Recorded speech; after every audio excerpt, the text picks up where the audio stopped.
নমস্কার, story officially চ্যানেলে আপনাদের প্রত্যেককে স্বাগত। আমি আজকে বলছি যে কুরু বংশে কিন্তু কে রাজা হবে, সিংহাসন ফাঁকা পড়েছিল, রাজা হওয়ার কোনো লোক ছিল না। অনেক সংকটের মধ্যে তখন তারা পড়ে গিয়েছিল এবং কী করেই বা কুরু বংশের রাজা পেল, এবং এই নিয়েই আজকে ভিডিও করব। আমি প্রত্যেককে অনুরোধ করব যে এই ভিডিওটি দেখার আগে যদি নাকি আমি যে ভীষ্ম কেন পৃথিবীতে জন্মেছিল এবং কার অভিশাপে জন্মেছিল এই নিয়ে যে ভিডিওটি করেছি এটা, আর তারপরের দিন তিনি কেন প্রতিজ্ঞা করলেন এবং তার নাম তো দেবব্রত ছিল, কি করে ভীষ্ম নাম হলো এবং কেন তিনি প্রতিজ্ঞা করেছিলেন, এই নিয়ে একটা ভিডিও করেছি। এবং এই ভিডিওটি দেখার আগে যদি ওই দুটো ভিডিও আপনারা দেখে নেন তাহলে কিন্তু আজকের এই ভিডিওটি আপনাদের বুঝতে এবং শুনতেও ভালো লাগবে। আর না হলে কিন্তু মাঝখান থেকে যদি শুধু এটাই দেখা যায় তাহলে কি হবে, বুঝতে একটু অসুবিধা হবে। তাই আমি প্রত্যেককে অনুরোধ করব আগের দুটো ভিডিও দেখে নেওয়ার জন্য। আমি সেদিনকে বলেছিলাম যে ভীষ্ম যখন কাশীরাজের 3 কন্যাকে হরণ করে নিয়ে আসে এবং অম্বা যখন তার যে তিনি যাকে ভালোবাসতেন তার সঙ্গে ভীষ্মের যুদ্ধ হয়, তাকে আহত করে এবং পরে তিনি আর তাকে গ্রহণ করেনি, তখন অম্বা তাকে কী করে বলেছিল, ভীষ্মকে বিয়ে করতে বলেছিল, কিন্তু ভীষ্ম প্রতিজ্ঞাবদ্ধ তিনি বিয়ে করবেনই না।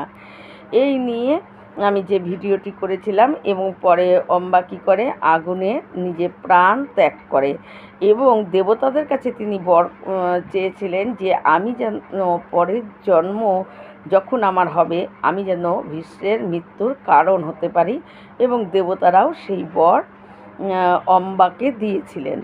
এবার অম্বার যে 2 বোন অম্বিকা অম্বালিকা, এদের দুজনের সঙ্গে বিচিত্র বীর্যের বিয়ে হয়। আর চিত্রাঙ্গদ তিনি তো আগেই গন্ধর্বদের সঙ্গে যুদ্ধ করতে গিয়ে তিনি মারা গেছেন, তাই বিচিত্র বীর্যের সঙ্গে অম্বিকার অম্বালিকার বিয়ে দেওয়ার পর দুর্ভাগ্যবশত বিচিত্র বীর্য মাত্র 7 বছর বেঁচে ছিল, কিন্তু এই 7 বছরের মধ্যে তাদের কোনোই সন্তান হয়নি। তাই কোনো সন্তান না হওয়াতেই বিচিত্র বীর্য মারা যান, তখন ওই সিংহাসন শূন্য হয়ে যায় কুরু বংশের। কে রাজা হবে? কেউ নেই, কোনো মানুষই নেই রাজা হওয়ার, একমাত্র আছে ভীষ্ম, কিন্তু তিনি প্রতিজ্ঞাবদ্ধ, তিনি তো রাজা হতে পারবেন না, রাজা হবেনও না। তাই এই রাজা, কুরু বংশের রাজা কে হবে এই নিয়ে কুরু বংশ সংকটের মধ্যে পড়ে গিয়েছিল। কিন্তু তখন সত্যবতীরই পুত্র কৃষ্ণদ্বৈপায়ন, সত্যবতী তাকে ডাকে এবং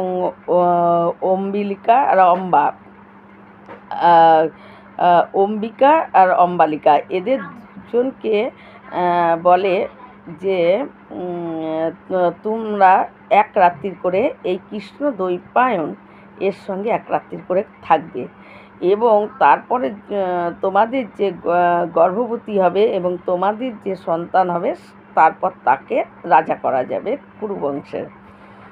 কিন্তু কৃষ্ণদ্বৈপায়ন তিনি দেখতে খুব খারাপ ছিলেন এবং যখন তিনি অম্বিকার ঘরে ঢোকেন এবং অম্বিকা ভয়ে চোখ বন্ধ করে দেয় এবং তিনি চোখ বন্ধ করে ছিলেন বলে পরে তিনি গর্ভবতী হয় এবং তার যখন সন্তান হয় সেই সন্তান হয় জন্ম অন্ধ। আসলে সেই হলো ধৃতরাষ্ট্র। আর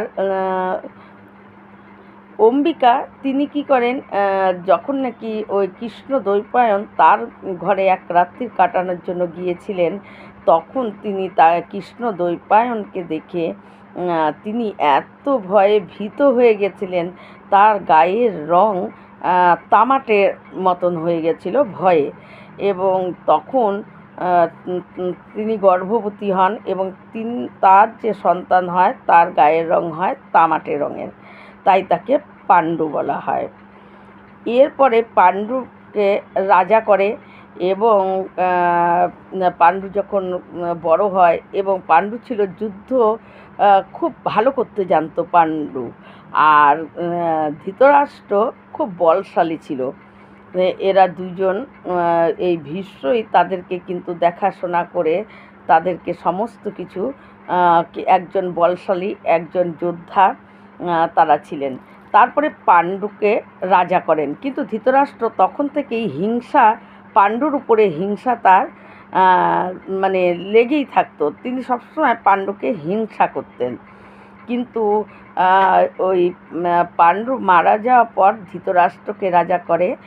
আর যেহেতু ধৃতরাষ্ট্র জন্ম অন্ধ ছিল, যখন জন্ম হয়েছিল ধৃতরাষ্ট্রর, তখন ওই সত্যবতী ধৃতরাষ্ট্রের মাকে তাকে বলেছিল যে তোমার পুত্র অন্ধ হয়েছে, তাই তুমি আর এক রাত্রির কৃষ্ণ দ্বৈপায়নের সঙ্গে কাটাবে।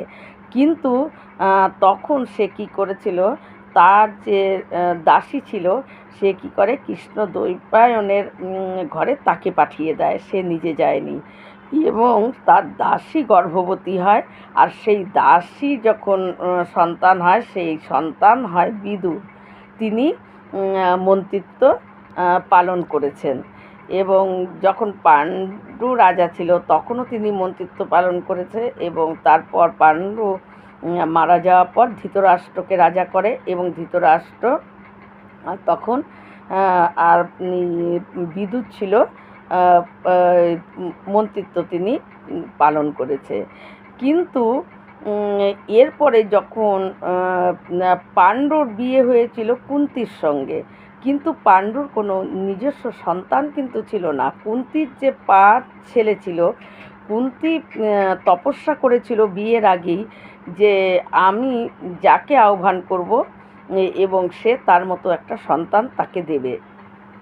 তাই যখন তাকে মানে তার বরে খুশি হয়ে তাকে এই বর দেওয়া হয়, কিন্তু সে তখন কুন্তি তখন পরীক্ষা করতে গিয়েছিল যে বরটা ঠিক দিয়েছে নাকি।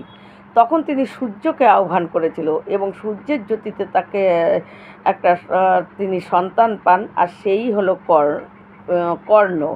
এবং বিয়ের আগে যেহেতু এটা হয়েছিল, তাই তাকে জলে ভাসিয়ে দিয়েছে। তারপর বিয়ের পর তিনি ধর্মরাজকে আহ্বান করে, এবং তার তিনি যে একটা সন্তান তাকে দেন কুন্তিকে, আর সেই সন্তান হয় যুধিষ্ঠির। এবং পবনকে আহ্বান করে, পবন তাকে যে সন্তান দেয় সে হয় ভীম। আর ইন্দ্রকে যখন আহ্বান করে, ইন্দ্র তাকে যে সন্তান দিয়েছিল সে হলো অর্জুন। আর অশ্বিনী কুমারকে আহ্বান করেছিল, অশ্বিনী কুমার তাকে 2 সন্তান দিয়েছিল, একটা নকুল, একটা সহদেব। এবং যখন এই পাণ্ডু আর ধৃতরাষ্ট্র এরা বড় হয়, ধৃতরাষ্ট্রর বিয়ে দেয় গান্ধার রাজ্যের কন্যা গান্ধারীর সঙ্গে, এবং এই কুন্তির সঙ্গে বিয়ে হয় পাণ্ডুর।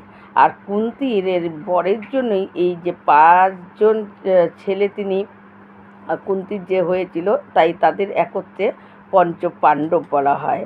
কিন্তু ভীষ্ম, এই মহাভারতে ভীষ্ম কিন্তু আজীবন তিনি সর্বত্যাগী। তিনি এই কুরু রাজ্যটাকে এবং কুরু বংশটাকে তিনি রক্ষা করার জন্য তিনি নিজে সর্বস্ব ত্যাগ করে তিনি করে গেছেন। যখন দেখছে যে দুর্যোধন তারা অধর্মের পথে গেছে, কিন্তু তবুও তিনি এই কুরু বংশকে রক্ষা করার জন্য তিনি অধর্মের হয়েই তিনি কুরুক্ষেত্রের যুদ্ধে লড়েছে, এবং জীবনের শেষ পর্যন্ত তিনি এই কুরু বংশকে নিঃস্বার্থভাবে তিনি রক্ষা করে গেছেন। পরে যখন তার যুদ্ধে, কুরুক্ষেত্রের যুদ্ধে যখন শিখণ্ডী এসে তার সামনে দাঁড়ায়, তখন তিনি অস্ত্র ফেলে দেয়, এবং অর্জুন তাকে তখন তীরে বিদ্ধ করে। এই হলো ভীষ্ম। এই মহাভারতে তার মতন সর্বত্যাগী আর কেউ নেই। আজ আমি এই পর্যন্ত এই ভীষ্মের কাহিনীটি শেষ করলাম। এরপরে যদি আমি মহাভারতের অন্য কারো কাহিনী নিয়ে ভিডিও করার চেষ্টা করব। আজ এই পর্যন্তই, নমস্কার।